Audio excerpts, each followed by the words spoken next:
Welcome to the Thoughtful Leader podcast. My name is Ben Brearley. I'm a leadership coach and the founder of Thoughtful Leader. The Thoughtful Leader podcast is all about short, sharp leadership advice because thoughtful leadership is good leadership. Welcome to episode 301 of the Thoughtful Leader podcast. In this episode, I'm going to talk about how your personal values, or that is understanding your personal values, can increase your confidence as a thoughtful leader. I talk about values quite a lot. I think this is a really good benefit of understanding your personal values though, so I wanted to focus an episode specifically on this. So let's get into this topic right now. Now, years ago, when I first heard about personal values, I used to think they were sort of hippie nonsense, things that people focused on where the certain people that liked them were sort of life coaches or people that were really into well-being. And I didn't really think there was any use in worrying about them or thinking about them at all. And I didn't really think they were helpful things to think about.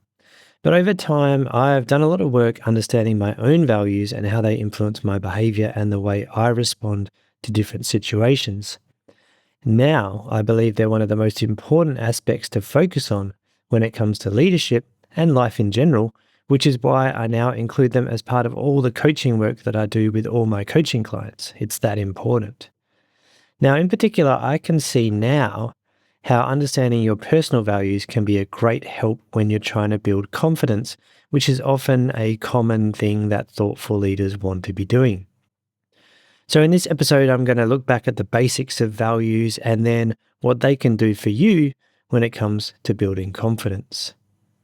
So firstly, just going back to basics here, what are personal values? Well, personal values are strongly held beliefs about what is important to you. Values can come from your parents, your family, your friends, your upbringing, and are often shaped by your early life experiences. And once they're set, they're fairly stable, which means they rarely change, which means once you understand your values quite well, they're a stable set of beliefs that you'll be able to rely on for quite a long time. So there are some exceptions to this when you have, for example, a life-changing event that changes the way you look at the world, then you may notice your values shift. But for the most part, your personal values generally stay quite stable throughout your life. And there's a related article I'd encourage you to check out about why you need to know your values in leadership. You can check that out on the show notes page for this episode, which is thoughtfulleader.com/podcast/301. So check that article out. So we all know that confidence is a valuable commodity when it comes to leadership. And one thing I've noticed about working with thoughtful leaders is that they often struggle with feelings of low confidence. Now, that doesn't really mean thoughtful leaders aren't capable. Far from it. In fact, I think thoughtful people generally make excellent leaders. But being thoughtful means being a deep thinker, and this can come with natural challenges, including second-guessing or doubting yourself, maybe feeling like you're an imposter, or worrying about or regretting decisions or actions you've already taken. So in this episode, we're going to look at some of the ways that personal values can help you to build confidence, so you can spend less time worrying and more time hopefully enjoying your leadership role and doing productive things. Now, for me, personal values, I think, set a strong foundation because they set a foundation for the way you lead. And when I say a foundation, I mean they help you understand what you stand for. And this includes what you'll put up with, what you won't.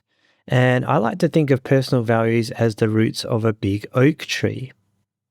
The roots help the oak tree to remain stable even when the winds are blowing a gale outside. And the stronger the roots, the stronger the foundation, and the more confident and stable you will feel. Now, a strong foundation also, for me, means improved self-acceptance. Now, if this tree analogy all sounds a bit cryptic, what I'm really talking about is self-acceptance here, which means you understand how you are and what you believe in, and most importantly, that it all makes sense. So when you understand your personal values, you start to understand why you respond well in certain situations and not so well in other situations. you start to understand why you like certain people and doing certain things, and you really can't stand other people or other things. And all of a sudden, you're not some weirdo who can't handle the pressure or feels anxious for no reason. Your responses actually make sense because in a given situation, you're either aligned with your values or you aren't. Now, from personal experience, I noticed that once I gained this understanding, I stopped beating myself up so much with negative thoughts and negative self-talk. And it doesn't mean that we just say, oh, that's how I am, so deal with it, right? We don't make an effort to change. We should always be looking to grow and improve. But when you understand your values, I find that it makes it a little easier to understand why you are the way you are. And this means you're easier on yourself when it comes to leadership and life in general. And this helps you feel a greater sense of confidence because you stop beating yourself up. Now, because I think this stuff is so important, I'm actually running 2 online sessions in the next month, 90-minute sessions where I'm going to guide a small group of leaders through the value discovery process. And so what you'll do is you'll understand your values. You use my values workbook to work through the various steps. And by the end of the session, I hope that all the leaders in the session will have an understanding of their core values and the impact that these values may be having on them and their behavior, and also what they can do to unleash their values or align with them more. So these small group sessions, I'm running 2 of them. They are on Wednesday, the 12th of November, and I'm running them at opposite ends of the day. So morning for me and evening for me. So hopefully this aligns with a bunch of different time zones. The sessions will be $127 Australian, and I think they're really worth it. So if you're someone that struggles with online courses and finding the time to do this values work, this can be an awesome way to do it. I'm keeping the group sizes small to 8 participants maximum, and we're going to have a minimum of 3 per session for these to run at all.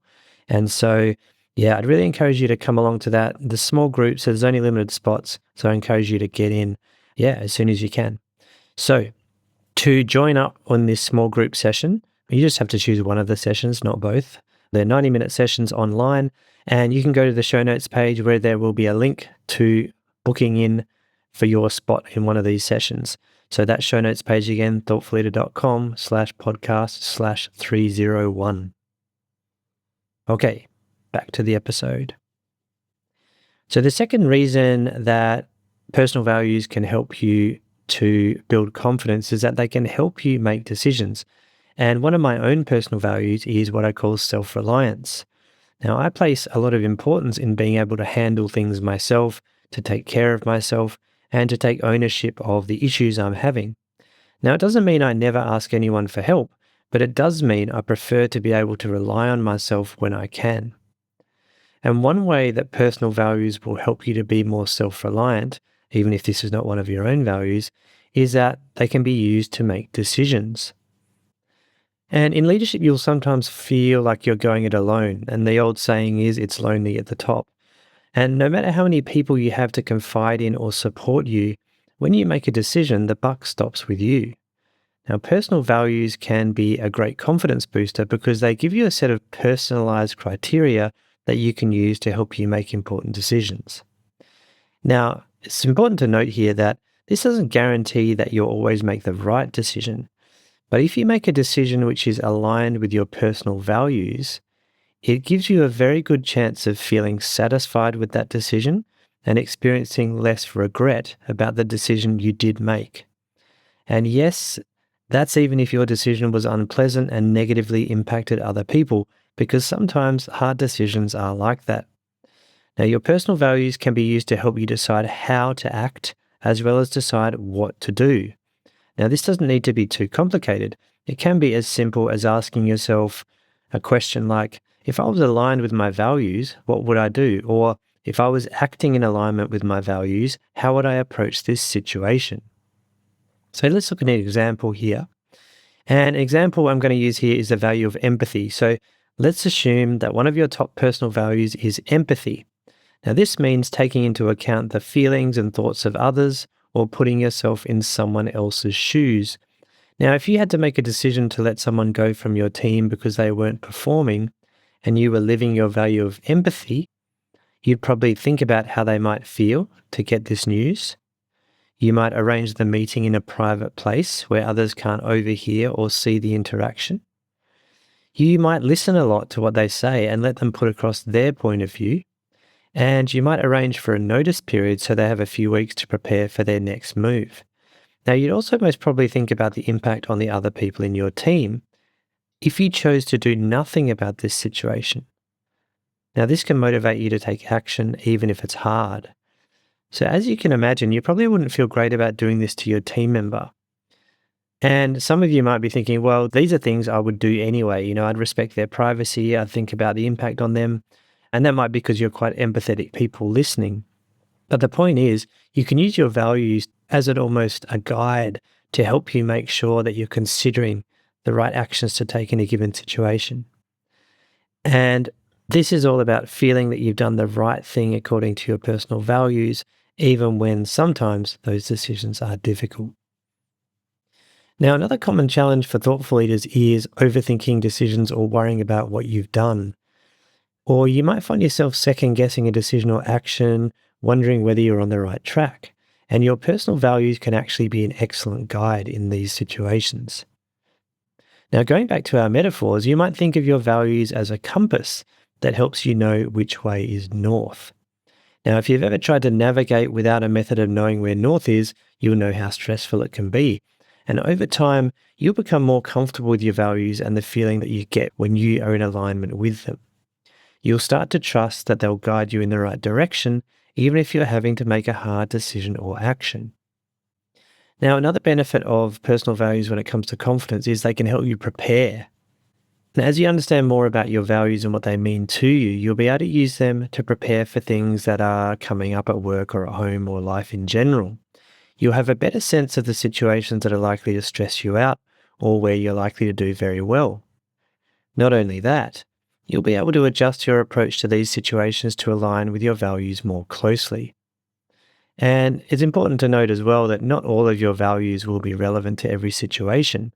However, if you spend time reflecting on your values frequently, you'll notice patterns in how they can show up for you at work. Now, a question sometimes leaders ask me is, well, what if my values are counterproductive for leadership? And I guess it's possible that your values include things like world domination, anger, or rudeness, but I find that these are pretty rare, especially for thoughtful leaders who are likely to be listening to this episode. However, you may find that some of your values aren't helpful in certain situations, and this is okay too. For example, you might value peace when your role involves having difficult conversations and there's a lot of tension. Or maybe you value fun when your boss doesn't roll that way at all. All I'll say is that it's still better to be aware of your values, even if they don't really help your current situation, than to be blind to the impact that they're having.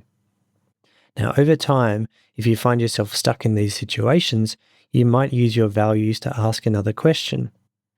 What sort of environment could I work in that would better suit my values? That can be a good question to ask yourself as well.